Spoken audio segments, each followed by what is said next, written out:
So, ma'am buhay. I am the first reporter. My name is Jonathan Malaki, and we are talking all about the Region 9, which is Zamboanga Peninsula. So this chapter presents the major tourist destination areas of Zamboanga Peninsula region.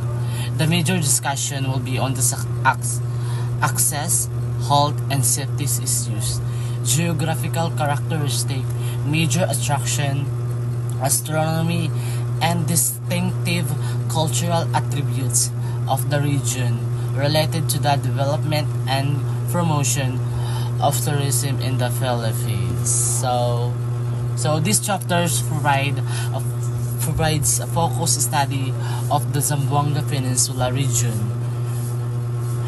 as the significant tourist destination in the Philippines is comprehensively cover the essential elements for understanding and promoting the region tourism potential, including the access, how tourists can travel to and around the region. So, the airfare and the route and etc. So, the second is health and safety important. Consideration and protocol for visitor well-being. Geographical characteristic, the region's serene climate and provinces. The major attraction is the historical landmarks and natural wonders. So astronomy discussion of astronomical future.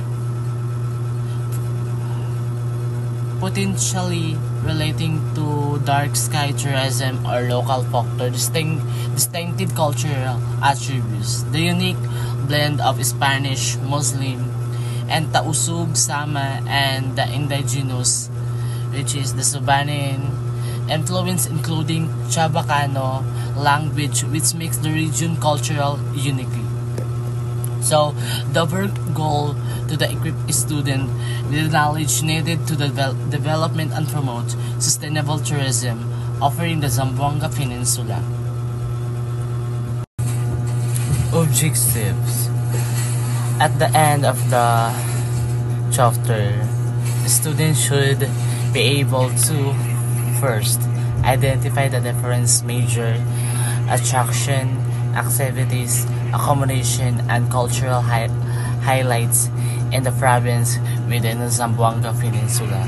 The second is to create different tour packages that carry different types of tourism activities within the region. And the third one is assess the strength, weaknesses, opportunities, and threats of the region in the terms of the 4 A's of tourism. So the Zamboanga Peninsula was previously known as Western Mindanao before the enactment of Executive Order Number 36 on September 19, 2001. It is also designated as a region. Zamboanga Peninsula consists of 3 provinces. The first provinces of the Zamboanga Peninsula is Zamboanga del Sur. Zamboanga del Sur, there are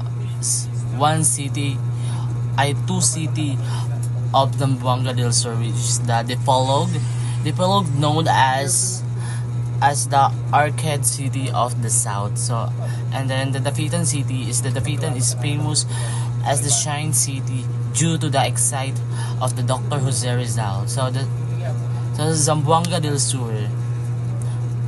The Zamboanga del Sur is have a one city which is the Pagadian City. The Pagadian City is the regional capital and is known for its rolling terrain. So next is Zamboanga Sibugay. The Zamboanga Sibugay is Walay City. The capital of the Zamboanga Sibugay is the municipality of Iwit. So next is the Zamboanga City. The Zamboanga City is the highly urbanized city and is geographically and administratively independent of any province through its often grouped with the Zamboanga del Sur for statistical purposes. Yes. A port of access. The Zamboanga Peninsula has an international airport and two domestic airport. It is also accessible by boat and land. The Zamboanga International Airport are located at Dipolog Airport, Pagadan Airport. Port in Zamboanga City and Dapitan City, from Manila to Cebu and Dumaguete, Zamboanga to Dipolog, Pagadian and Cagayan de Oro, and vice versa. Travel to Zamboanga is accessible by air, sea, and the land. Philippines Airlines and Cebu Pacific offer flights from Manila to Zamboanga, Dipolog, and Pagadian, with additional routes via Cagayan de Oro and Davao. Ferries like Ocean Jet, To Go, Montenegro Alasan, and Sulphur Shuttle connects Zamboanga to nearby provinces and even Sandakan, Malaysia. Bus lines provide land from travel from Dipolog, Pagadian, and Cagayan de Oro, while Philtranco operates the Manila-Zamboanga routes of 38 hours via Bacolod.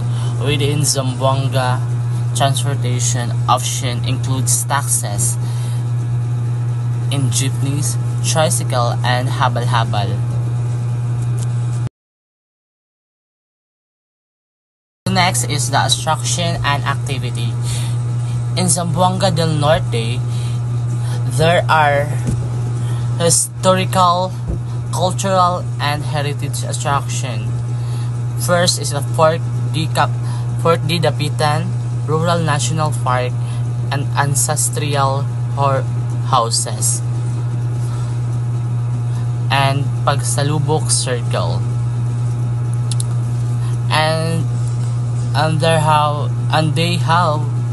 The city have a natural attraction. It is the Dakap Beach, the Dapitan Bay, Aligoy and Salnog Island, Sungkilaw Falls, and Cogon Ecotourism Park and Sikala Beach. And the province have a built attraction or man-made attraction. St. John Cruz Church, Casa Bernardo, Linodo Peak, Dapitan City Plaza, and the glorious Fantasyland. So, and that's all sa the Zamboanga del Norte rather. So the next is the Zamboanga del Sur. The Zamboanga del Sur have no historical and cultural and heritage attraction. So we're going to proceed to the natural attraction in Zamboanga del Sur. The Zamboanga del Sur have a natural attraction, which is the Lake Wood, Lake Dasay, and Mount Timulan, and Mount Susung Dalaga, Pulacan Falls, Salmut Cave, and Dao Island. So, and Zamboanga del Sur have an man-made attraction or the belt attraction. This is the Aurora Mountain Resort, Lily's Hidden Spring, and Las Verde Hanging Bridge, and Lower Sibatang Hanging Bridge, and Bagolapo Hanging Bridge. So next is the Zamboanga Sibugay. The Zamboanga Sibugay has the same. In the Zamboanga del Sur have no historical attraction. So we're going to proceed to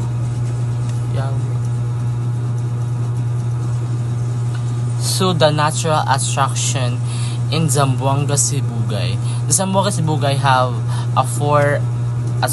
a natural attraction. It's the Pulo Loom, Pandiluasan Island, and Moalboal Cave, and Tagbilat Falls.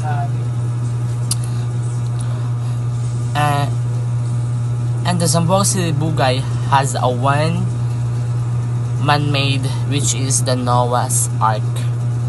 Yes. So next is the Zamboanga City. Zamboanga City has a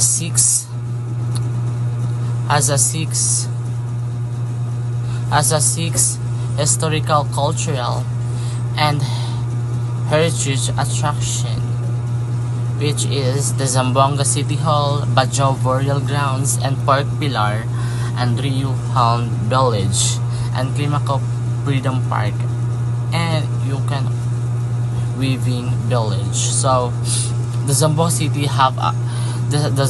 City have five natural attraction, which is the Santa Cruz Island, Mount Polong Batu, La Vista del Mar, and Marloquet Falls, and Pusunacan Eco Park. And next is the Zamboanga City have a six man-made attraction or built-in attraction. First is the Zamboanga Cathedral, Paseo del Mar, and Tolok Sangay Mosque, Kawa Boulevard, and the Jordan Maria Clara, and the Zamboanga Golf and Country Club. Is the range of accommodation of every provinces in the Zamboanga Peninsula. So the first province is the Zamboanga del Sur. The Zamboanga del Norte has a friendly budget, less than 1.5 per night, and there are so many large or resort to stay in the Zamboanga del Sur. Is the Papix Lodge, Royal Farm Resort, Antonio Pension House, Bamboo Garden, and the Business and CLA Cebu Hotel, and the Lodge, Ramos Hotel, and Rinaldo Pension House, and the Rodriguez, and the range sa mapoy range sa Zamboanga del Norte ang ilang mid-range is 1.5 to 300 per night, which is the D Hotel Plus Saltis. Ang campus nila kay height kay kuan di babasa Dakak Beach and Ariana Hotel.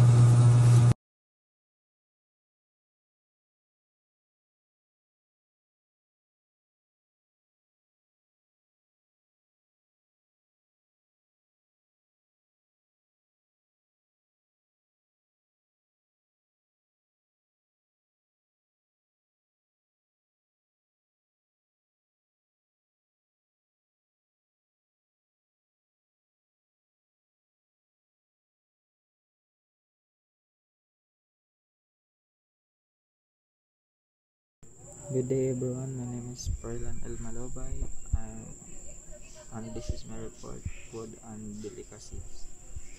Number one is Spanish sardines, lechon, halang-halang, busoy, paklay, balbacoa, and tinola, fern, salte, karake, and taklobo, kilawin, talaba, chicken steak, crispy fried chicken, tintin oxtail kare-kare, limpo, and oraka, salte, seafood, paella, bakid, karam,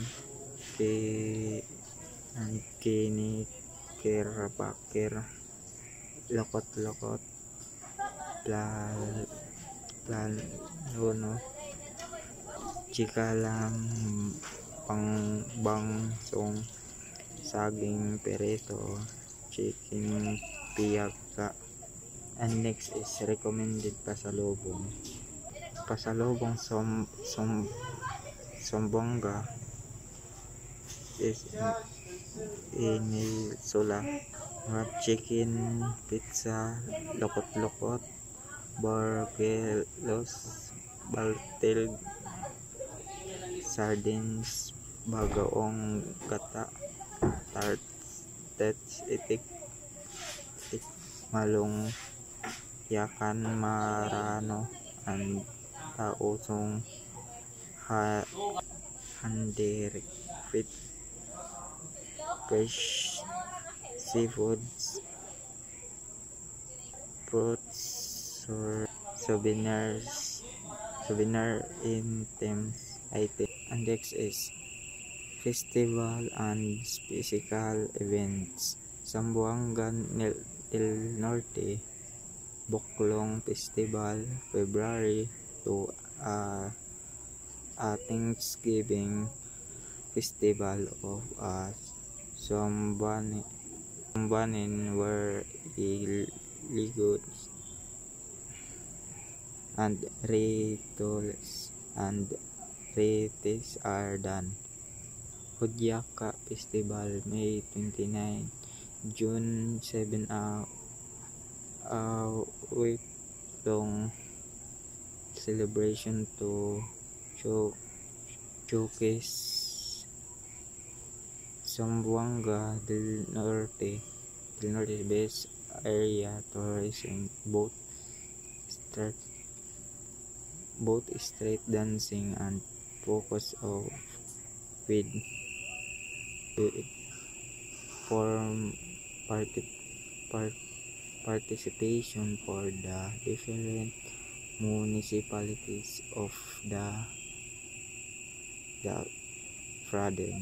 province is Kinabayo Festival, June 12, July 25, annual celebration for St. James the Baptist patron.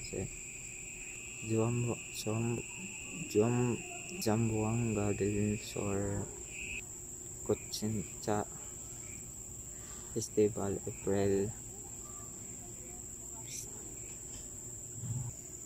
April 26, at Thanksgiving Festival for a beautiful harvest.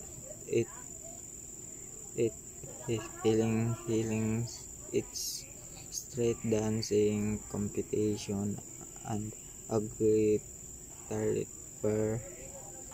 Megayon Festival, September 11, national celebration of fooding.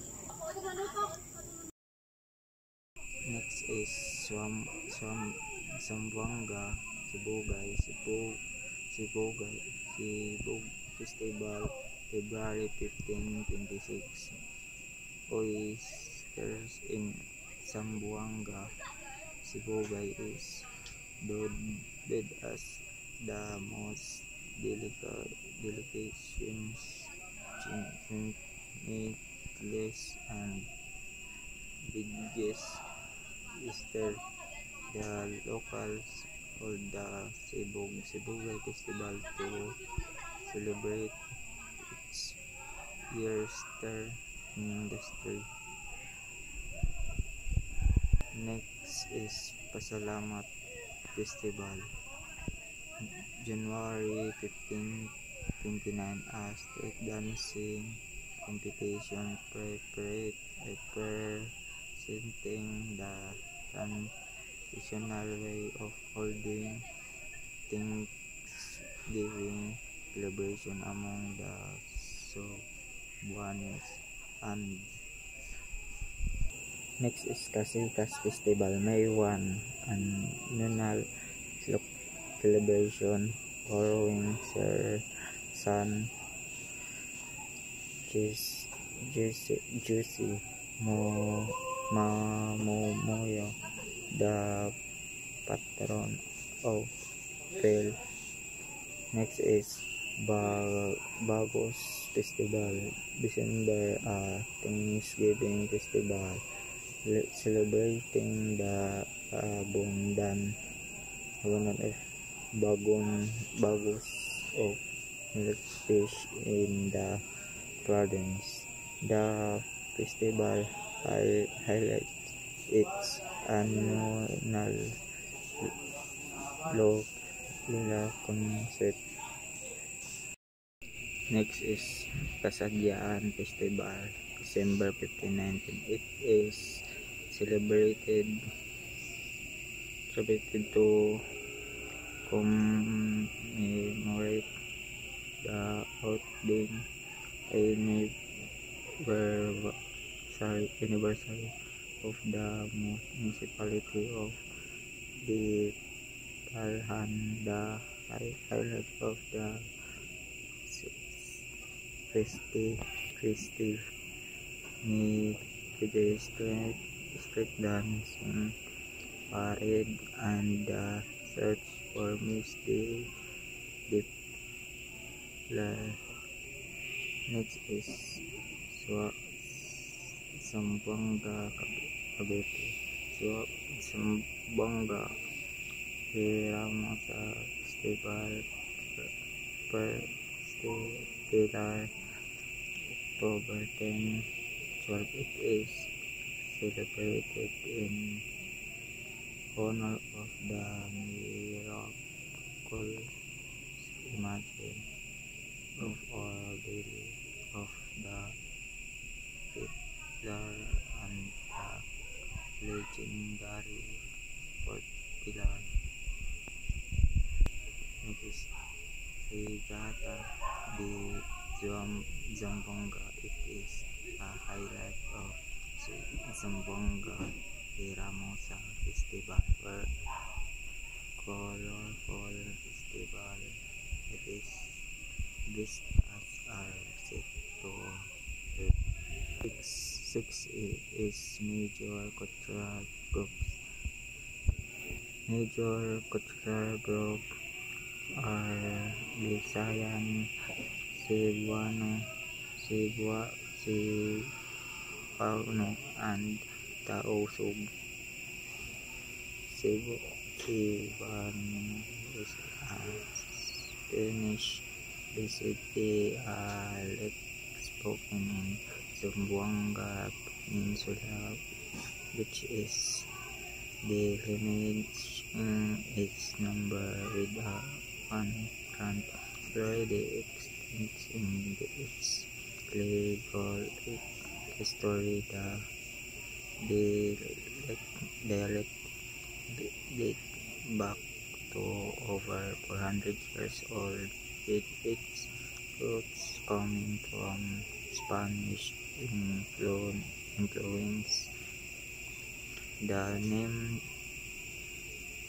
Taguig supposedly means people of the current workers to person, and so is the old name of Cholo. The Tausug are the dominant ethnic group in the Solo. Are not only to their member, but also because of their political and regional roots in sanitation. Their language is the language of friend in the southern region. In speaking their language is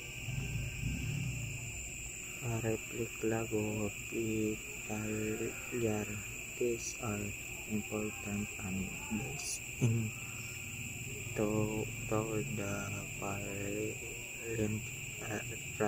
said transitional political is the Sultan with the Sultan and hence Sinsution is to an election of the seat, but soon is identical recognized and of important study makes each major industries.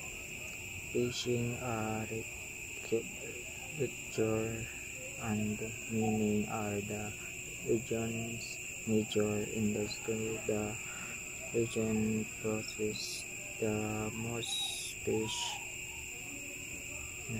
and accounts for almost 1 in 5 of the region. Secondary fish production it also supplied 70% of the domestic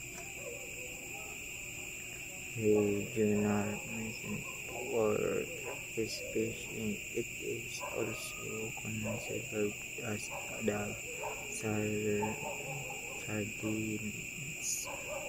capital of the Philippines. It also extensively grow in the region, making Zamboanga Peninsula a major product of virgin coconut oil and edible oil for the document market. It also holds the position of precious minerals including gold, silver, copper, iron,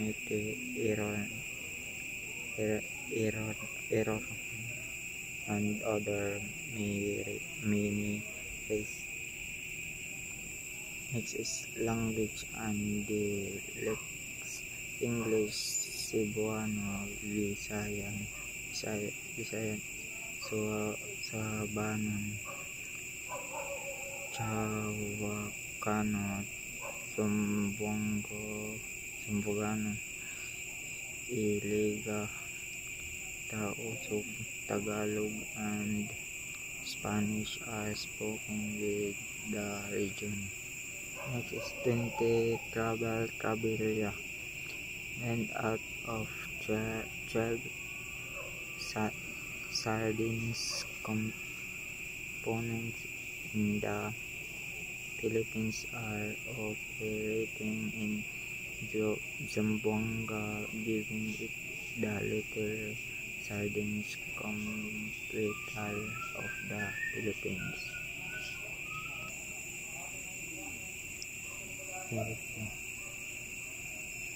So for Salvador, G2014 6 Zamboanga, Cavite. What you might not know about Revendent Web Studio. Some store PH article 374221. Next is my travel diary. So Zamboanga, Cavite is all during time history of heritage and culture irritated by Spanish, Islamic, and independent culture in Philippines. Asia's talent. Cavite truly offers quality experience to travelers with rural motives and interest. Culture information in the Cavite begins by exploring from Pilar and 17th century Spanish portraits demand or ever the Cavite patron. First San Juan del Pilar today it's all a bit of the national munition that is features archaeological artifacts and ethnographic materials. Then are stored in the Cavities Center will allow one to take a chill place on locational structure including the